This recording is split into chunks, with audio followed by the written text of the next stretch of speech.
শ্রীরামপুরে খুলে গেল ভূতের রাজা দিলবরের নতুন আউটলেট।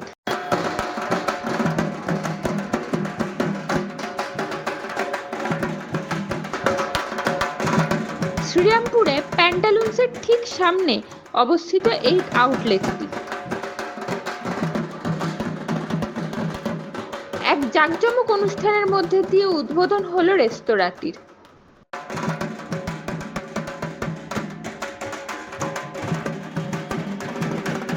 সেখানে উপস্থিত ছিলেন ভূতের রাজা দিলবরের কর্ণধার রাজীব পল ও অন্যান্য ফ্র্যাঞ্চাইজি মালিকরা। আউটলেট ওপেন হলো অনেক দিনে মানুষের একটা চাহিদা ছিল, সেই চাহিদা অবশ্যই পূরণ হচ্ছে। পুজোর আগে আউটলেট ওপেন, কি বলবেন? খুব পাশেই আমাদের চন্দ্রনগর আছে, কিন্তু শ্রীরামপুরে বাকি যারা আছে আমাদের কাছে অনেকদিন ধরে দাবি করে আসছিল শ্রীরামপুরে নয় কেন।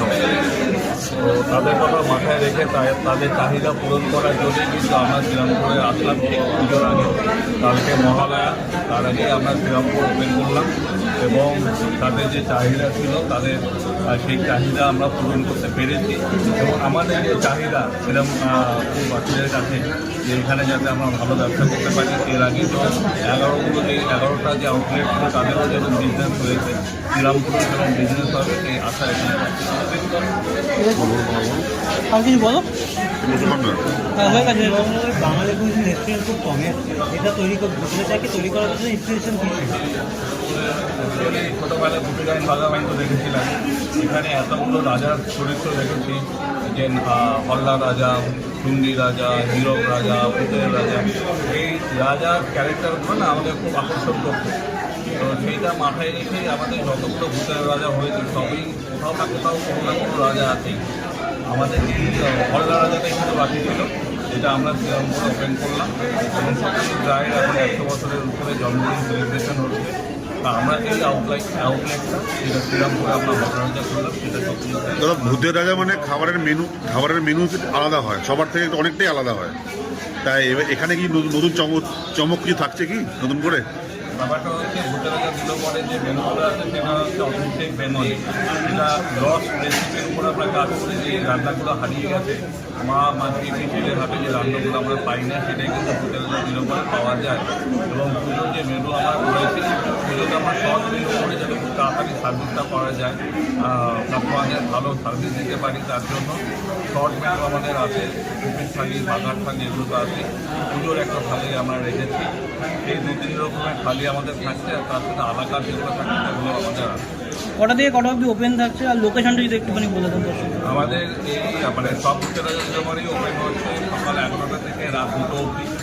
আর এই শ্রীরামপুরে যে ভূতের রাজা দিলবরটা হলো, এটা হচ্ছে প্যান্টালুন্স যেটা শ্রীরামপুরে আছে, ঠিক তার পুজো যেটা ভূতের রাজা দিলবরের এই লোকেশন।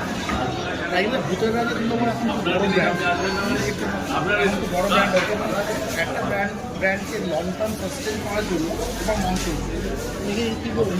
যে মন্ত্রটা আমার দাদু দিয়ে গেছিলেন, সেটা হচ্ছে ইচ্ছা শেষের এবং নিষ্ঠা।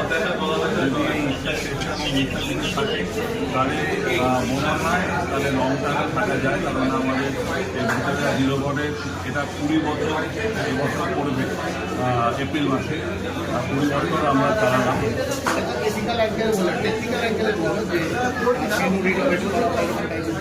না, আমরা যে জিনিসটা করি না সেটা হচ্ছে আজকালকার দিনে কর্মব্যস্ততার জন্য কী হয় যে বাড়িতে রান্না করা সম্ভব হয় না, গাড়িতে রান্না সম্ভবই হয় না। আর আজকালকার দিনে ইয়াং জেনারেশন তারা রান্না সময়ও পায় না। তো আমরা যেগুলো করি মাসিনী পৃথিবীদের হাতে যে রান্নাগুলো, সেই রান্নাগুলো আমরা এখানে ফিরিয়ে নিই। আর এই ধরনের রান্না আমরা রেগুলার এখানে নিয়ে আসি, নানা ধরনের মেনু ঘুরিয়ে ফিরিয়ে করি। হয়তো সেই কারণেই আমরা আজকে 20 বছর ধরে এখনো টিকে আছি। আমাদের আরেকটুখানি এখন উত্তরবঙ্গে ওপেন হবে, উত্তরবঙ্গের শিলিগুড়িতে আমাদের আছে। এছাড়াও আমাদের কুচবিহারে কথাবার্তা চলছে, তারপরে একটু রাজ্যের বাইরে ব্যাঙ্গালোর, দিল্লি এখানে একটা কথা বাঙালি কুসিনে তোমরা অ্যাকচুয়ালি স্পেশালাইজেশন করো, এখানে একটা বড় উপরও একটা বড় বাংলা রয়েছে, সেখানে কোনো প্ল্যান আছে?